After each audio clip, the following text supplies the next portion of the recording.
Et nous nous retrouvons avec l'équipe de Jimmy's Hall. Bienvenue à tous, bienvenue à Sling Franciosi. Merci d'être là, merci Simon Kirby, merci Barry Ward, Paul Laverty, bonjour, bienvenue de nouveau à Cannes et bonjour Ken Loach. Alors on entend un peu partout là dans Cannes que ce serait votre dernier film de fiction. Ken Loach, est-ce que c'est vrai? Vous avez décidé d'arrêter la fiction, rassurez-nous. Well, I don't know. I don't know. Je ne peux pas dire. On verra ce qui se passe à l'automne après le mondial de foot. Je vois qu'on a déjà réussi à porter le climat irlandais à Cannes avec le tonnerre qui gronde. Je pense qu'on pourra peut-être en faire un autre s'il y a suffisamment d'essence dans le réservoir. Ah ouais, j'espère, vous le souhaitez, on viendra le remplir pour vous et on espère que Cannes va vous aider à remplir ce réservoir d'énergie et de créativité. Alors, l'histoire de Jimmy Gralton qui arrive 10 ans, qui se passe 10 ans après l'histoire du Vent se lève, l'histoire d'un militant communiste, mais aussi militant de la culture, militant de l'émancipation, militant de la danse, j'ai envie de dire, c'est ce qui vous a séduit, Ken Loach? Oui, il a mis en place une salle où on pouvait danser, s'amuser, bavarder et échanger des idées. Et c'était une menace pour les puissants. Paul Laverty, qu'est-ce qui vous semblait important de dire? Parce que c'est vous qui avez amené ce sujet à Cannes. Qu'est-ce qui vous semblait important de dire à travers l'histoire de Jimmy Gralton? Jimmy Gralton est un personnage tellement important, un personnage charismatique, quelqu'un qui voulait simplement créer un lieu où les gens pouvaient se réunir, mais c'était quelqu'un qui était très dynamique et qui dynamisait les autres. Et nous avons pensé que dans ce petit espace, nous pouvions examiner différents aspects de la vie en Irlande. Et il était revenu de 10 ans passés à New York dans les années 20, il a vu la dépression et il revenait pour apporter tout ce qu'il avait vu là dans ce petit bled. Et donc, c'était quelqu'un de très généreux et chaleureux. Barry Ward, ça doit être génial d'avoir un tel héros à incarner. Vous avez été très heureux d'être choisi pour ce film. Comment vous avez préparé votre interprétation de Jimmy Gralton? On nous a donné le luxe d'une période de répétition très longue et ces gens, ils font des films depuis très longtemps, donc c'est une machine bien rodée. Alors, ils voulaient que j'ai les mains rugueuses, donc ils m'ont fait faire des travaux agricoles à la ferme pendant quelques temps et donc j'ai eu largement de temps pour préparer. Comment vous le voyez, Jimmy Gralton, vous aujourd'hui, Barry Ward?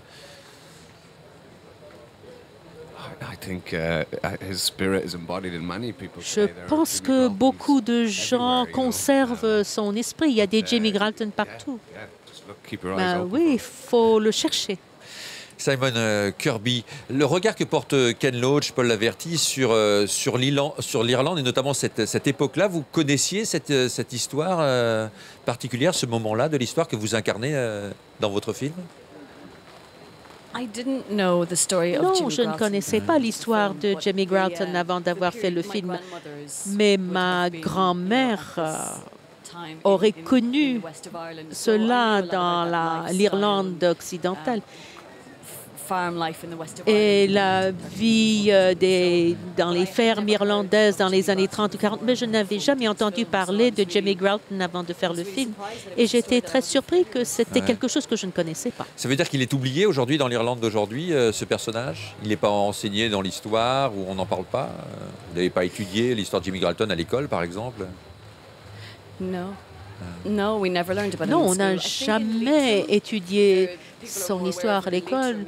Je pense qu'à Leitrim, les gens le connaissent parce qu'il a encore de la famille, mais moi, j'ai grandi dans le comté Clare au sud et j'ai jamais entendu parler de lui. Et je pense que c'est formidable que les gens apprennent qu'il existe, son histoire. C'est le rôle aussi du cinéma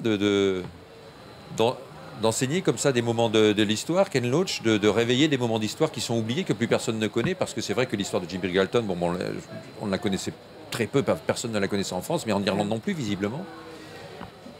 Yeah, well, it's part of the function, but Ça mainly it's to tell fait a good partie de story. la fonction. But L'essentiel, the c'est de story that's raconter something to say to us une today, histoire, mais en plus une histoire because qui as Barry was saying, nous the parle people aujourd'hui, like parce que Jimmy comme l'a all dit Barry, il y a around, des gens there'll comme be Jimmy people autour de nous, in this country, certainly in ours, dans ce who light pays, up the en community, Irlande, but who qui face éclairent massive opposition. la communauté tout en soulevant l'opposition. C'est la lutte de Jimmy qui perd à la fin. Il ne faudrait pas que je vous raconte la fin, mais ce n'est pas facile. Et c'est les forces, les puissances contre lui qui ont leur raison. C'est une lutte très compliquée. Et c'est la complexité de cette lutte qui est intéressante et c'est pourquoi c'est important de raconter cette histoire. Et Aisling a souffert de cette lutte dans le film. Je voudrais également ajouter que c'est pas étonnant que les gens ne le connaissent pas parce que les autorités ont tout fait pour supprimer toute trace de son histoire et tous les journaux, tous les documents qui racontent son histoire ont été enlevés. C'est un universitaire qui a démontré ça. Il voulait montrer qu'il n'y avait aucune trace pour garder son souvenir. Mais Aisling voudrait peut-être parler de la danse. C'est effectivement ce que j'allais lui poser comme question, parce que les scènes de danse sont vraiment très belles et très fortes. Et justement, j'avais préparé cette question pour vous, ça tombe bien, Aisling. Et bien, Paul Labertine me la souffle. Comment ça s'est passé? Comment vous êtes préparé à travailler ces danses de l'époque, les danses aussi sur le jazz, parce que le personnage Jimmy Gralton apporte aussi des disques de jazz. Comment ça s'est passé pour vous, ce tournage? C'était une expérience vraiment très agréable. 2 mois avant de commencer le tournage, on faisait des répétitions de danse et donc nous avons appris comment danser à l'époque. On avait 2 chorégraphe, pour les danses irlandaises et l'autre pour le jazz. Et c'était une vie absolument merveilleuse, une merveilleuse expérience. On s'amusait autant qu'aujourd'hui à cette époque-là ou pas? Quelle impression ça vous donne?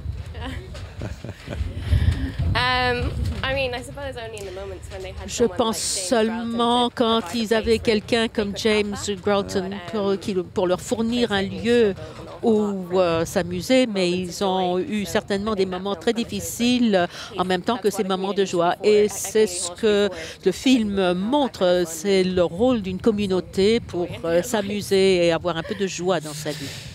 C'est vrai, et pas de manichéisme. Enfin, je veux dire que c'est vrai que vous disiez que c'était complexe, que l'Église finalement avait aussi ceux qui s'opposaient à lui, l'Église, etc., avaient toutes les raisons, parfois de bonnes raisons, ce que montre aussi votre film. C'était important pour vous, Ken Loach. Yeah, well, Oui. from the churches, I guess Je pense que cette alliance maudite était entre l'Église catholique et les grands propriétaires terriens qui avaient des raisons de supprimer Jimmy. L'Église voulait contrôler l'enseignement et le divertissement. Et les propriétaires terrestres avaient besoin de s'opposer à Jimmy puisque Jimmy a aidé les gens à retrouver leur maison et donc ça allait à l'encontre de leurs intérêts. Et donc cette alliance a été très forte et donc c'était une lutte très très difficile pour Jimmy et ses amis. Mais on voit la même chose encore aujourd'hui dans de nombreux endroits. Je pense aussi que ce qui nous a attirés dans cette histoire, c'est le courage physique de Jimmy, parce que on considérait que des gens comme lui étaient des antéchrists, des communistes. Ils représentaient, ils incarnaient le mal et cela les mettait dans un grand danger. Je suis toujours étonnée quand on rencontre des activistes aujourd'hui qui se mettent en danger pour leurs croyances. Les enseignants, on rencontre quelquefois des gens qui se mettent en danger physique et quand on regarde ce film parce qu'il y a tellement de joie, de musique, de danse. Il y a ce côté léger, mais pour que ces gens puissent le faire, il fallait qu'ils risquent leur vie. C'est ça qui est beau avec ce film, c'est à la fois ce courage, et puis c'est un courage dansé, c'est-à-dire que c'est une opposition de la culture, c'est une opposition de la beauté en quelque sorte, face à l'oppression, une opposition de la danse. Ça devait être très agréable à jouer aussi pour vous, Barry Ward, parce qu'il ne se bat pas les armes à la main, Jimmy Gralton, et il se bat autrement. Il combat, il lutte avec des idées. Et pour libérer l'esprit humain, et ce n'est pas une personne, c'est un groupe de personnes. Et Paul parlait des gens comme Chelsea Manning, qui a révélé les secrets des États-Unis, les secrets maudits des États-Unis. Et toutes les personnes, les femmes qui souffrent tellement parce qu'elles recherchent un minimum d'éducation. Ce sont des choses qui reviennent régulièrement. Comment l'élite en pouvoir fait tout pour supprimer les dissidents, et Jimmy Gralton était un exemple et il fallait le supprimer, bien sûr. Et comme l'a dit Paul, c'est un homme de grande vitalité, et c'est ce qui est si triste, c'est que cette joie de vivre, la comédie qui ne supportait pas. Une autre chose qui était très importante pour nous, je crois que c'est très important, c'est que Jimmy était très généreux et il n'était pas sectaire. Il avait une sœur qui était religieuse et il comprenait il comprenait le besoin de l'Église de l'écraser, mais il voulait détruire les préjugés. Il voulait faire quelque chose pour toutes ces personnes au chômage, parce que c'est une période de crise économique. Et le discours de 1932 a son écho, sa pertinence aujourd'hui. Et nous avons été inspirés par le personnage historique aujourd'hui en Irlande. Les gens sont obligés de quitter leur pays pour chercher du travail. Il y a eu la crise bancaire qui émanait d'une crise aux États-Unis. Et c'est la même chose qui se répète 80 ans plus tard. Alors c'est un homme qui a essayé d'établir des contacts politiques, mais avec la musique. Et son arme secrète, c'était le tourne-disque, le gramophone, et il a été écrasé. Je suis tout à fait d'accord. Le jazz, c'était la musique du diable qui conduisait au péché. Et ce qui est terrible, c'est que ça renvoie à un film qui a ouvert la compétition cette année, le film d'Abderrahmane Sissako, Timbuktu, où encore aujourd'hui, des gens condamnent la musique dans des pays et disent que c'est effectivement la musique du diable. Merci beaucoup, Ken Loach. Quand je vois votre vitalité, votre passion encore que vous avez pour le cinéma et pour des personnages comme ça, je vous souhaite d'en trouver de nouveaux, et j'espère bien qu'à l'automne, vous allez décider de faire un nouveau film. Merci Ken Loach, merci Paul Laverty, Barry Ward, merci. Simon Kirby également, merci, et merci Estlin Franciosi pour ces pas de danse qu'on est ravis d'avoir découvert dans Jimmy's Hall en compétition donc aujourd'hui à Cannes. Quelques images de Jimmy's Hall.